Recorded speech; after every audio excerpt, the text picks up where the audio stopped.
Hello and welcome back to my channel. Today I wanted to discuss a case with you following it being brought back to my attention by a programme on ITV in the UK this week. It was where one of our journalists, Susannah Reid, actually interviews Darlie Routier of the famous case back in '96 where she is currently serving time on death row for the murder of both her sons. She was actually only properly convicted for the murder of Damon, her other son Devon. She has never officially been given any sentencing for that. But this is such a well-known case. I actually didn't want to go into every in and out of the case, although I will discuss the case as we go through the video. But what I did want to do is find out your guys' opinions on different evidence, where you sway. Do you feel she's guilty? Do you feel she's innocent? I really cannot decide. Years ago I very much was of the opinion that she was guilty. I saw the original documentary about this case many years ago. We're going back to over 20 years ago when this happened. So I was considerably younger than I am now. And with time having gone on a bit, there are a few things that are very questionable to me about this case. So that's what this video is about today. So to begin the story, we need to go back to 1996. And Darlie has a husband called Darren. They live together with their 3 boys. They've recently just had a little baby. He is 7 months old at this point. Now to begin, before we say what happened that evening, I will say that there is discussion in the trial about Darlie possibly suffering from postnatal depression. Notes in her diary do point towards the fact that she was very depressed, she was feeling very down. There was even a suicide attempt. I will go into that a bit more later. But it's quite clear to someone today looking at the notes in the diary that quite possibly she had undiagnosed postpartum depression following the birth of her last son. So just bear that in mind when we go into the story. So one evening, Darlie and her husband Darren are having dinner with her sister Dana. Darlie's not feeling very good. She hasn't been feeling very good lately. She's even taken to sleeping on the sofa for the past week or so. The baby, any movement by the baby wakes her up. She's struggling to sleep. She's just not in a good way at the moment, and she's feeling a bit under the weather and asks her husband Darren if he can drop her sister Dana back home, which he does. He returns at 12:30 and he takes the baby upstairs with him to bed. Now at this stage, the 2 other sons, Devon and Damon, actually come down with their pillows, with their blankets, and they want to sleep downstairs with their mum. I suppose like kids just want to have a bit of excitement out of the room, like, you know, just like kids are. So this is what happens, and eventually everyone drifts off to sleep. Between 2 and 2:30 a.m, Darlie is awoken. Now this is where our first issue comes into play. Initially, when the policemen arrive on scene, Darlie says she is woken by an intruder standing over her. What proceeds is a fight between them, a scuffle where Darlie gets wounded. She is seen to have extensive bruising on one of her arms, also a stab mark on one arm, defensive wounds on the hand of the other arm, and a slash across her neck, which actually came within 2 millimeters of her carotid artery, and if it had have hit her artery, she would of course bled out. So she said all this happened in the scuffle with the intruder. He leaves, she runs after him into the kitchen. Now I will go back to that. But what she says when she's later questioned by the police officially is that she was woken by her son Damon, who was touching her shoulder. He woke her and she awoke to see the intruder leaving, just running from the lounge area into the kitchen and then beyond into the utility room. Now, the way their house is laid out, the utility room connects to the kitchen, and then on the other side of the utility room is the garage and an escape, obviously for the intruder. Darlie says that she gets up and she runs after the intruder, but she can't see very well as she enters the kitchen, so she hits the light switch so she can see. At this stage, she said she can see a bloody knife lying on the floor of the utility room. Now, this is where another point comes into question. It has been said by prosecution that from the point where she switched the light on, she couldn't possibly have seen past the kitchen counter to see that knife in the utility room. Obviously, in the midst of all what's going on, it's possible she hit the light switch, ran around the counter and saw it, but wasn't recalling exactly what happened in what order, so we could say either way. But also, the knife was bloodied and it had been dropped. And it's been said by prosecutors that there should have been a splatter, sort of like marks from where the knife was dropped, and the blood obviously left the knife.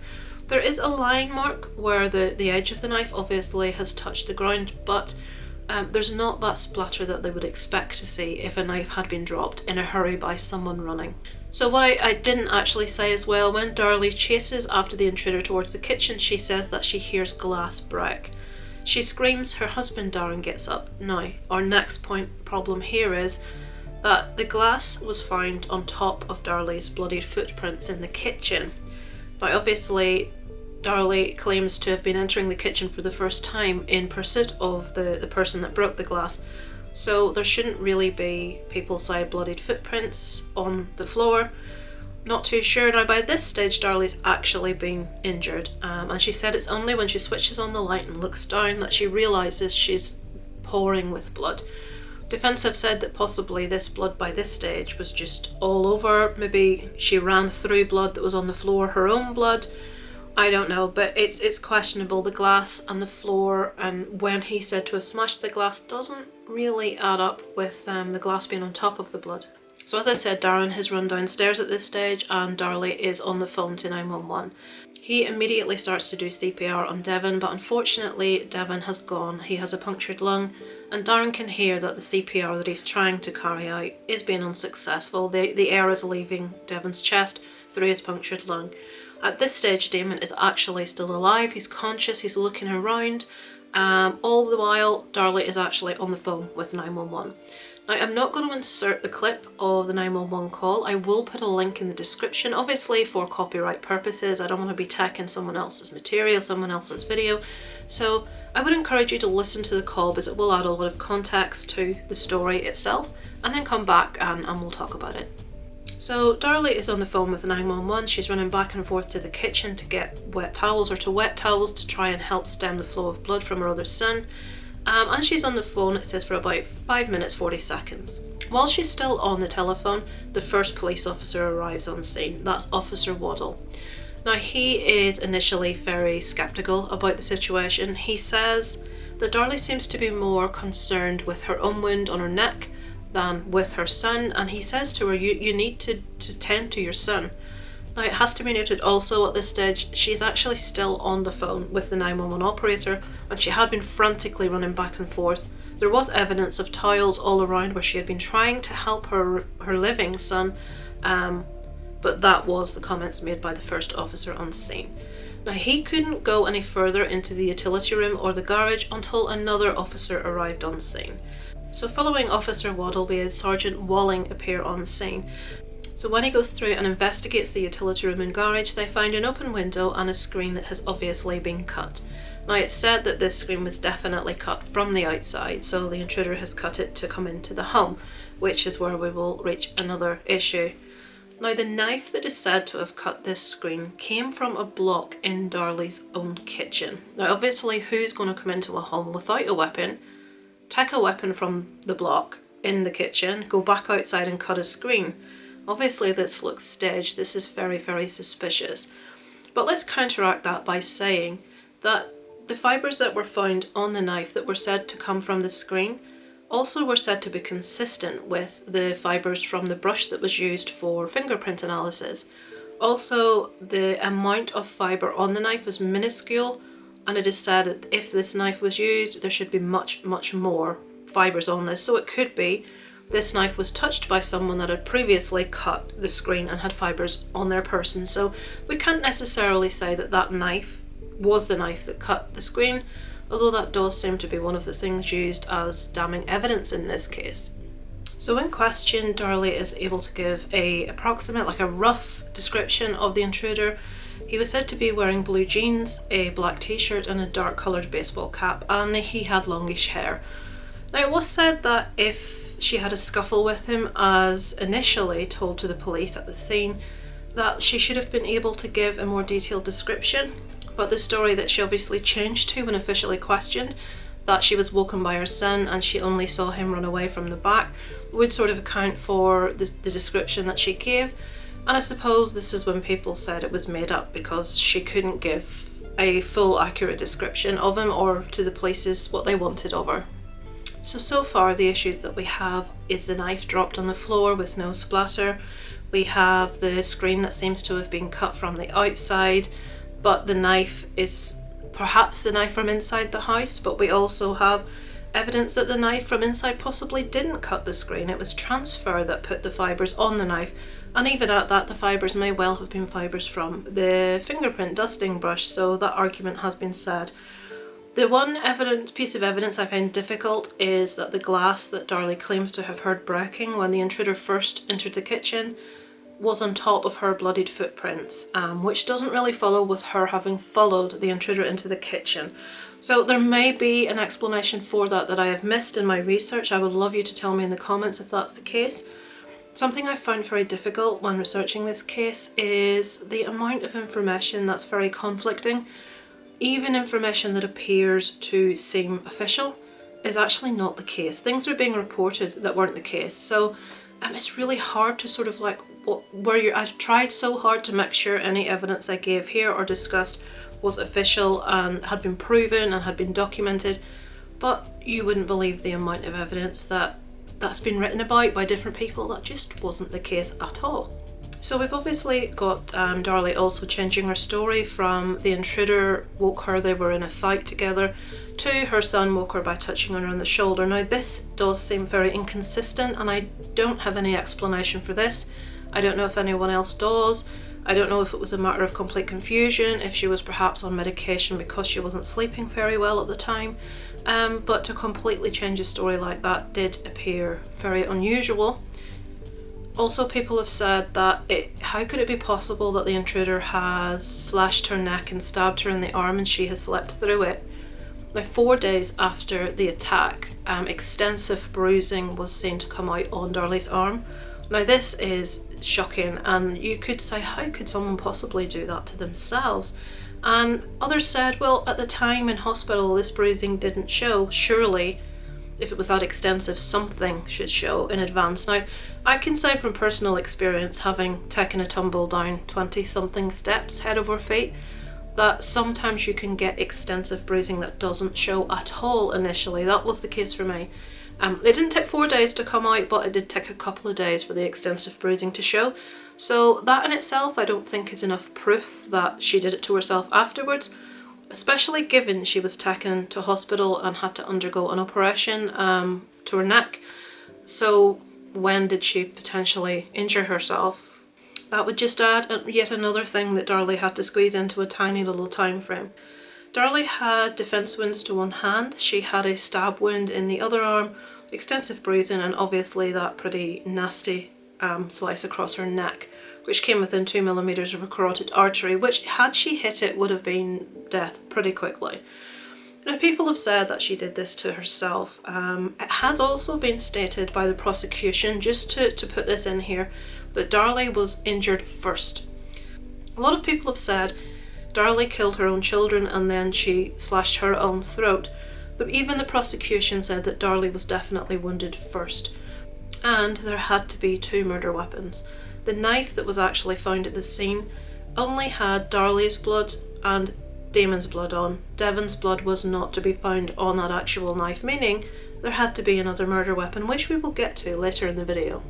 So for Darlie to obtain these wounds, it would seem likely that she did have some form of scuffle with someone. There were wounds on her fingers consistent with defence wounds, and it would be pretty silly of her to cut her neck in that manner by herself if she didn't intend to die.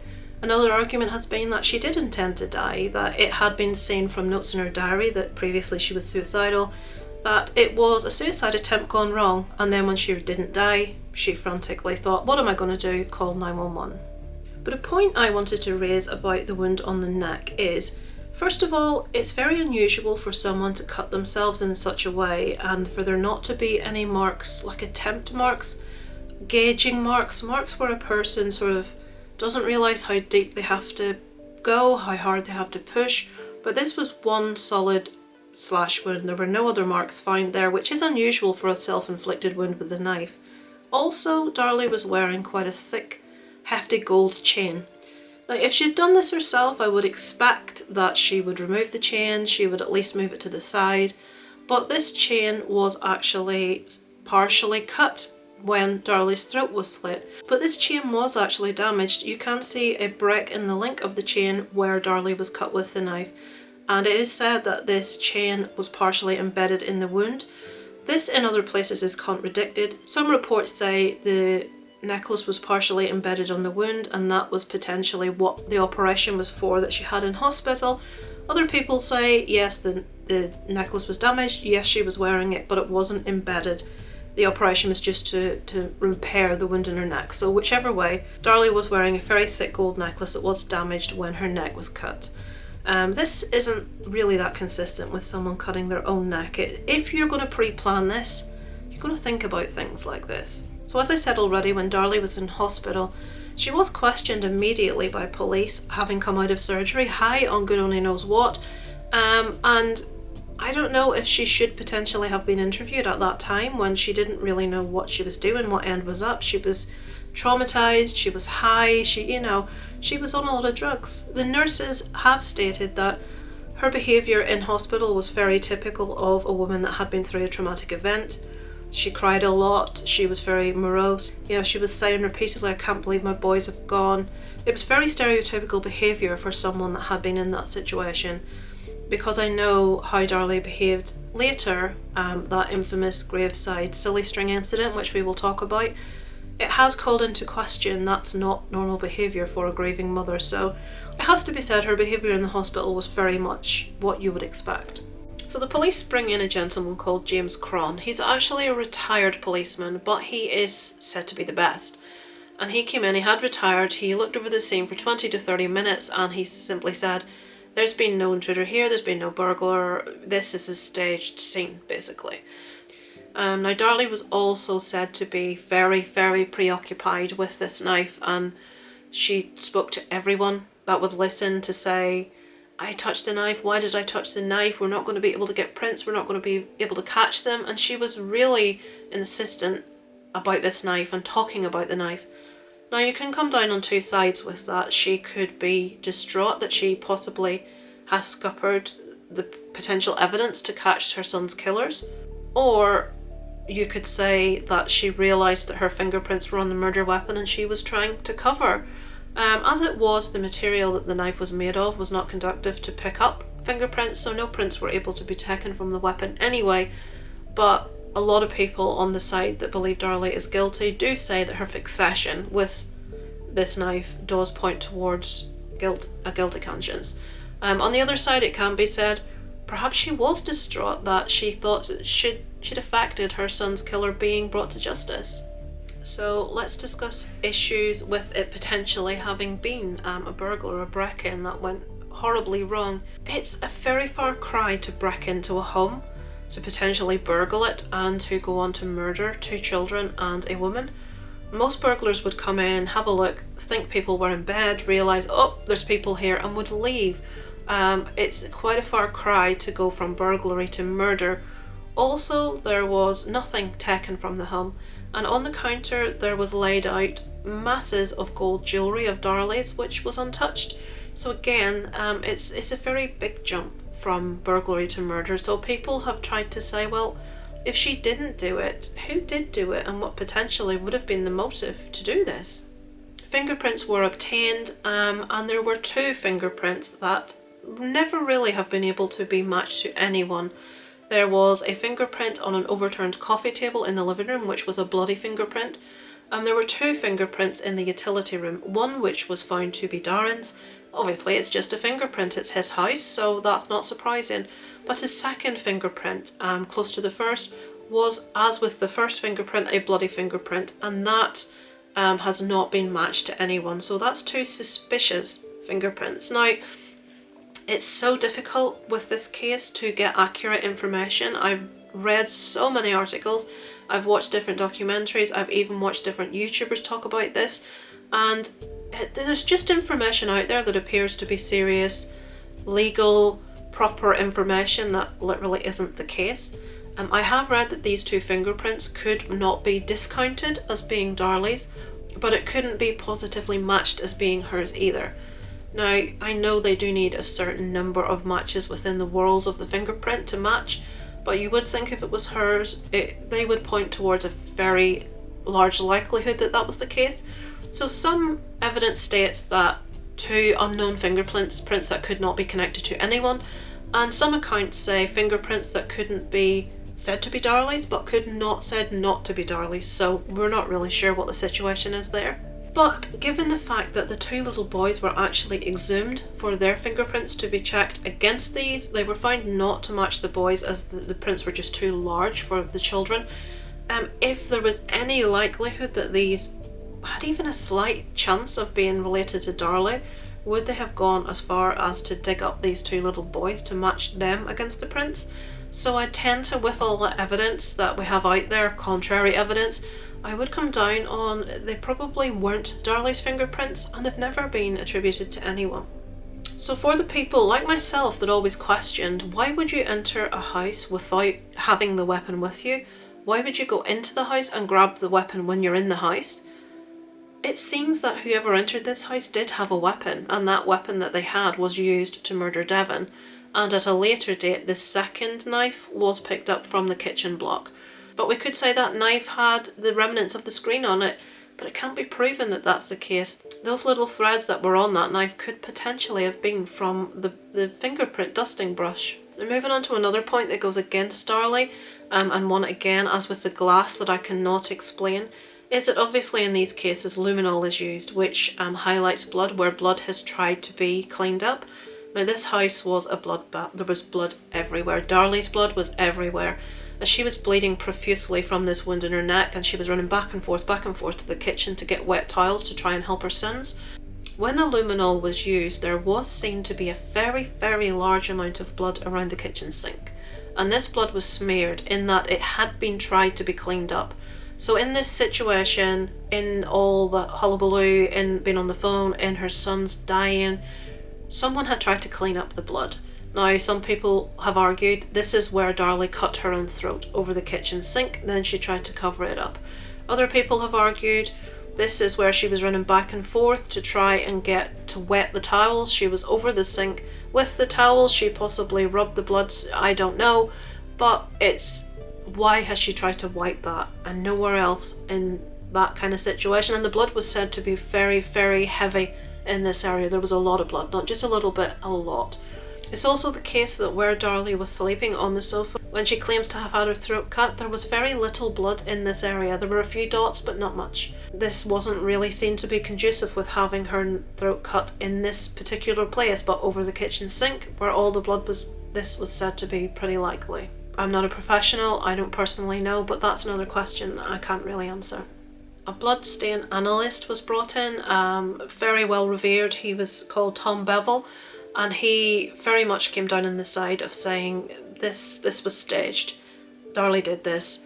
This isn't an intruder, but it has to be said that numerous investigations, numerous trials where people were convicted on this guy's testimony, actually the people were found to be innocent in the end and the conviction was overturned. So how much clout we give to Tom's opinion here, I think, you know, we take what he says with a grain of salt, really. So let's move on to his sock that was found outside the house in an alleyway next to a neighbour's dustbin. This was about 75 feet from the house outside. This sock was Darren's. He said when he was shown the sock, yep, that's mine. And this had Devon and Damon's blood on, but it didn't have Darlie's blood on. Now obviously everyone that says obviously Darlie did this, no one can explain why her blood is not on this sock given the amount she's bleeding. There's also no blood leading from the house to where the sock was dumped. As we know, Darlie was bleeding profusely. How did she put that sock there with no blood being on it or on the way to it? You may say because she murdered both her sons first and then she went and planted the sock and she came back. But it was actually said by the defence themselves that Darlie was injured first, so that completely discounts that. We also can take into account the timeline here and how little time Darlie would have had to do if she staged that timeline. So we can look at the timeline like this. It's been said by medical experts that the maximum time that Damon could have lived given his injuries was 9 minutes. Now that's maximum. He could have died earlier than that, but he was not going to live beyond that 9 minutes. Darlie was on the phone with the police within her house running back and forth frantically for 5 minutes and 40 seconds. The initial police officer that got there when she was still actually on the phone. And when that police officer got there, little Damon was actually still alive for 2 minutes at that stage. So this would have given Darlie approximately a minute and a half to go and plant the sock where she did, to put the knife where she did, to then cut her own throat, to then clean up where she had cut her own throat, to then call for an ambulance. And it's not physically possible for her to have been able to do this in this timescale. From the prosecution, it was said that there was a tiny bit of Darlie's DNA within the toe of the sock. Now, as many wives and girlfriends out there will tell you, and many mums, before we put our partners and children's socks in the wash, we turn them out the right way, or when we're putting them away and you put your hand inside the sock to pull it out. This DNA could have been on that sock from her putting it in the wash. It could have been in there from her turning the sock out the right way. What's important to note is her blood was not on that sock, only a tiny DNA fragment, and saying that she had touched that sock at one time. And given it was her husband's sock and she most probably did the washing, it does seem pretty implausible that she planted that sock herself in the alleyway. So let's move forward to 8 days after that fateful evening. It is June 14th, and this is really what sealed Darlie's fate. And I remember really clearly when we talk about this case, this is the one thing that sticks in my mind more than anything else, and I think for perfect reason. I think that's what the prosecution wanted to do. There was a memorial service held at the graveside for the boys. It was going to have been Devon's 7th birthday, and apparently he had been so excited about his birthday coming up.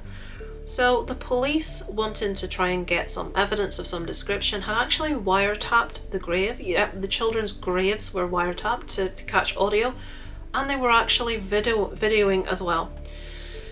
So for several hours there was a very sombre memorial prayer service for the boys, where Darlie was said to be very upset, to be crying, to be morose.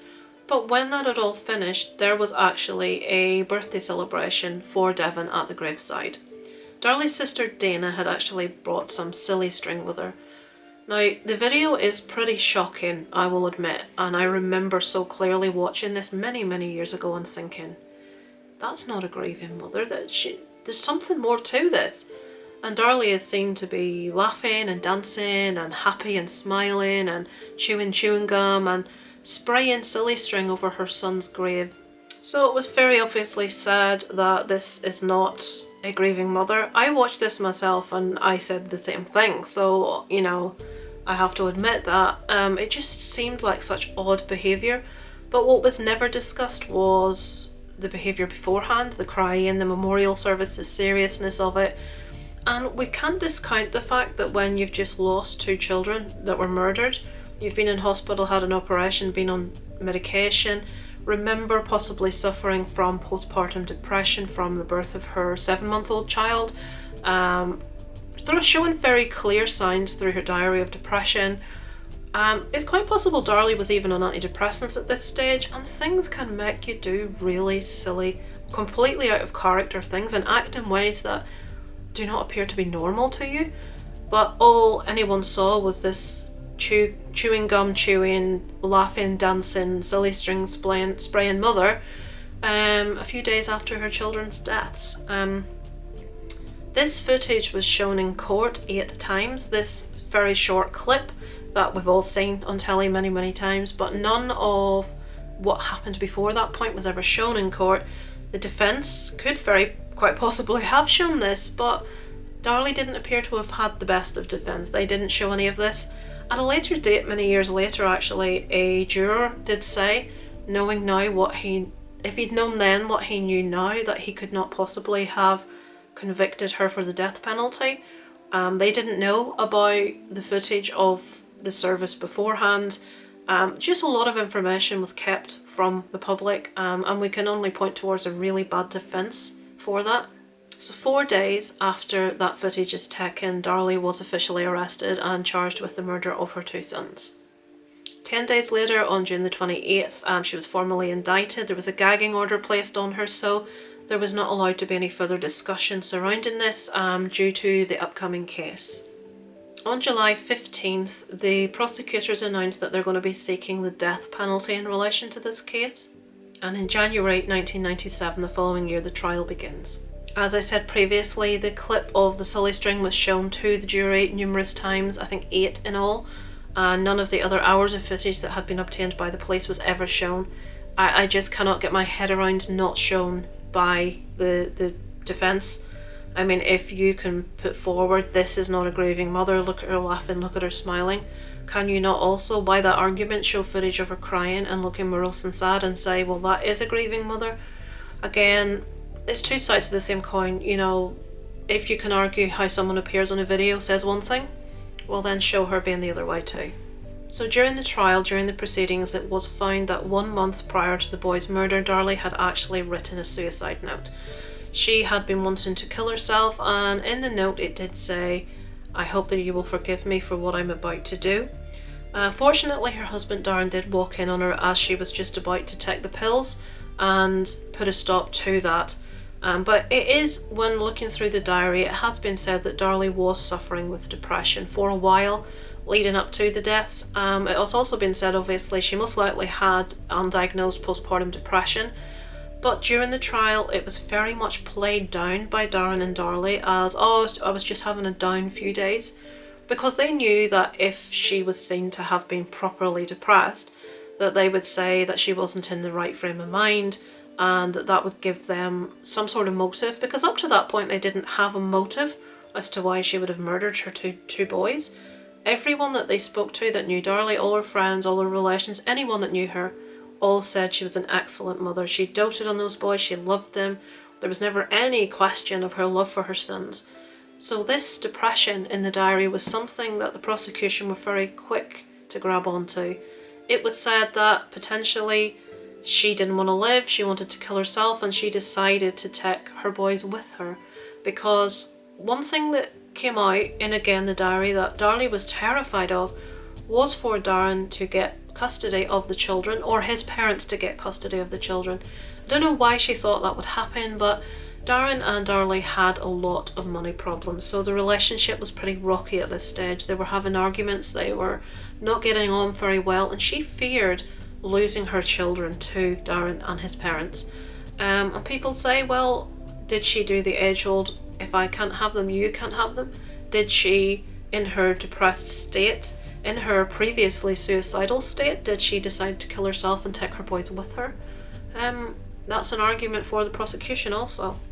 Another supposed suggestion in the motive was insurance money from the death of the boys. Now, the boys, the money they would have stood to gain in the life insurance for the boys was £5,000. Just to give you an indication of how much debt the guys were actually in. So they were 2 months behind on their mortgage. They owed $12,000 on credit cards, $10,000 in tax, and Darren hadn't paid the rent for his workspace for the last 2 months. They were in a lot of debt, and the small amount they would have made from the death of their children, given that it's been proven that Darlie very much loved her children from everyone that was spoken to and by her own entries in her diary, would this mountain of debt been worth killing their 2 children only to chip away at a tiny amount of it? So I think people that are grasping at that as motive, I don't think that adds up. Now, a lot of people have said, well, maybe Darlie didn't do it, maybe Darren did it, and that's something that, you know, I err towards also. Is it potentially Darren that's involved? So 2 days before the actual murder of the children, Darren went to the bank to apply for a loan as for some reason they were discussing going on holiday. Darlie was said to have quite expensive tastes, and I don't think she was very sensible with money. Darren went to the bank to try to get this loan and was obviously, given the state of their credit, was declined. Now, it also came out in court, and Darlie claims not to have had any knowledge of this, that Darren wanted to set up an insurance scam. He was going to have someone break into his home and steal a load of jewellery, and he was going to then claim for it and use the insurance money to pay back their debts. He later said he was too scared to go through with it. He didn't go through with it, but this could be said to be on the night of the murders. They said, well, it can't have been a burglar because there was a ton of Darlie's gold jewellery left out, really obvious, and it wasn't touched. Could this have been left out for the previous insurance scam that Darren had planned? And if that was all laid out, surely Darlie would have been aware of that, We don't know. Darlie claims to have known nothing of this. Darren says that he didn't tell Darlie about this. This was something within his own mind that never got further than him considering it. It raises more questions around insurance money and, you know, the trustworthiness of Darren. So on February 1st, the jury come back after 7 hours deliberation and they sentence Darlie to death by lethal injection. Now weirdly, she is only charged with Damon's murder. She has never officially received any sentencing for Devon's murder, but she receives the death penalty for Damon. Right, so I want to add some more things to the end of this case that I was never aware of previously, and I've only become aware of very recently, and there's something really that I think a lot of people don't know and should know. So there was actually a neighbour of Darlie's. She lived about 9-minute walk away from Darlie's home. Her name was Mary Angelia Rickles, and she actually reported that on the night of the actual murder at 1:30 a.m. she was woken in her house, which she shared with her 15-year-old daughter, by intruders outside. There were 2 men stood outside, and she switched on the porch light and they ran away. They were frightened off by the light. She describes 2 men. She describes one as being just tall and skinny, the other as being dressed in dark clothing, possibly a jogger suit, and they ran away from the area. She didn't get much of a look at them, but she didn't actually report this to police because she didn't get a proper look, because they never got in, because she didn't think any more of it until obviously way after, when what happened to Darlie happened. But this timeline would actually tie in with when these men could potentially have reached Darlie's house. Now there's never been any discussion of there being more than one intruder, if indeed there was an intruder. What happened to Darlie happened between 2 and 2:30 a.m. These men were at the other lady's house at 1:30 a.m. approximately, so the timings do add up. Again, these men came back to Mary's house and they again were seen outside looking as if they wanted to get in, and this time she saw them and she put on her bedroom light, and again she frightened them off. They left the scene. She did say that one of them was holding something metal in his hand, but she couldn't get a good look at what it was. Again, this sort of does all tie in with the time that he would have been around Darlie's home. There was also said to be sightings of a black car that no one recognised in the area for several days leading up to the actual murders, that seemed to be having a look round, maybe making plans, but it was seen there and no one recognised it, no one knew who drove it, and it was there for several days over the course before the murder took place. Also, a white car was seen in the area that looked kind of posh, like a sports car, and this was said to be shining lights into people's homes and looking in to see what they could see. So again, could this have been people in both cars, 2 different cars, making plans in advance? So there's a lot of evidence that doesn't really seem to have been used properly by the police. At the very least, this evidence does bring into question reasonable doubt, and given that Darlie is on death row for evidence that is purely circumstantial, there are very few cases like this where there hasn't been an appeal, or the appeal hasn't maybe been successful, because you cannot convict someone to death on circumstantial evidence, but in this case it seems to have happened. What I find really interesting about this case is the possibility of there being 2 intruders, which would answer a lot of questions. These 2 intruders, one of which brought the knife into the house, the murder weapon that they used, the murder weapon that was obviously used on Devon, whose blood was not found on the other murder weapon. We said earlier, well, a weapon has been used on him and his blood was not on the weapon taken from Darlie's house. These people went into the home, whether intending to kill someone or not, we don't know. Devon was attacked first with the knife that the men brought with them. Maybe the other intruder grabbed a knife from the kitchen and went for the other little boy. Maybe they didn't expect the children to be downstairs. But it does explain away a lot of people's question as to why would you enter a house without a murder weapon. It also answers the question as to why was one boy's blood on the murder weapon at the scene and why was the other boy's blood not on that weapon, because there were 2 weapons. One was left at the scene, one was taken with the people that committed the crime. And that weapon has never been found. And again, if Darlie was responsible, where on earth has she hid that weapon? How has she had time to hide that weapon along with everything else that she's supposed to have done? So it raises many more questions than answers for me. I'm still really torn in this case. I do not feel that Darlie Routier should be sat on death row. I do believe she has been convicted on circumstantial evidence. I think it's a case of a woman that perhaps was just in the state of mind that she was acting inappropriately at the graveside with the silly string. It was just really shocking to parents among us to see someone react that way. But because someone's not reacting the way that you would, it does not necessarily mean they have murdered their children. There are some questions that I can't answer, like why was the glass on the floor above her bloody footprints? Why had there been an attempt to clean her blood over the sink? Why was the most of her blood on the sink and not where she said she had her throat cut? Maybe some of you can actually answer those questions for me. Maybe you've watched something that has the full information. I just have found there is so much fake information on this. There are claims that Darlie was offered a plea for a life sentence if she admitted she killed her children, but she refused to admit it because she was innocent. This has been disputed and has said that this never happened because the possibility of life without parole was never introduced until June 2005, and this itself obviously happened in the late 90s. The prosecutor said this never happened. DA said this never happened. So, you know, it looks like Darlie wasn't ever offered a plea deal. As I said, there's so much fake information out there. It's really difficult to like wade through it and get stuff that's actually real concrete. This did happen. So let me know what you think below in the comments. I remain really torn.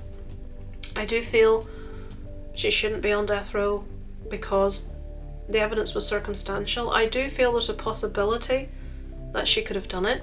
I do feel that there is probably a larger possibility that her husband did it.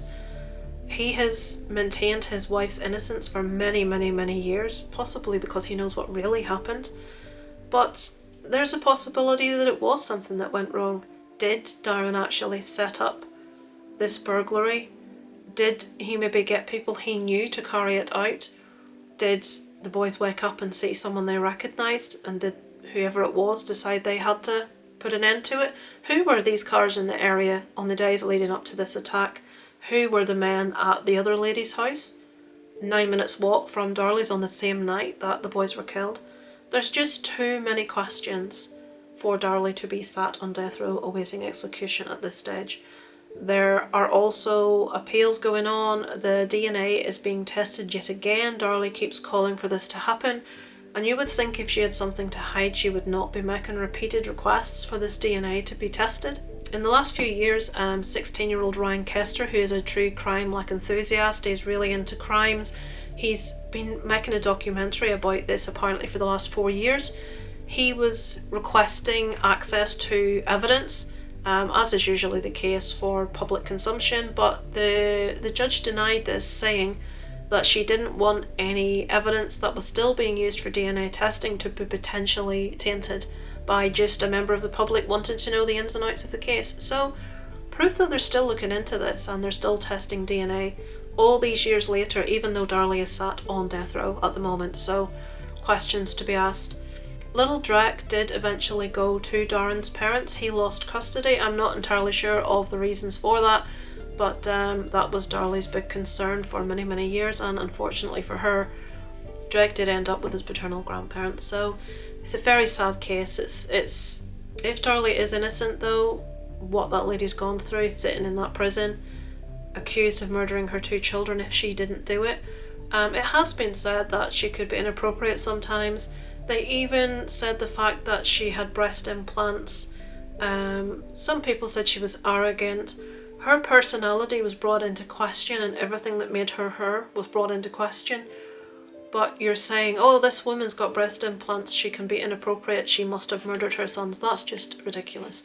Whether she did or whether she didn't, serious questions have to be asked to how she can be on death row with absolutely zero evidence other than circumstantial evidence. So I'd love to know what you think below. My re-interest in this case was definitely piqued by the recent documentary. Susannah Reid interviews Darlie very recently. So if you do want to see it, you can probably find it on some streaming service. It may be on YouTube, I haven't checked. The interviewer is called Susannah Reid. It should be pretty easy to find. It's an up-to-date interview with Darlie, and I would encourage you to check it out. let me know below your thoughts on the whole case of Darlie's innocence or guilt. I'd be really interested to have a read of them. Thanks for watching. Over and out from Lisa Lives.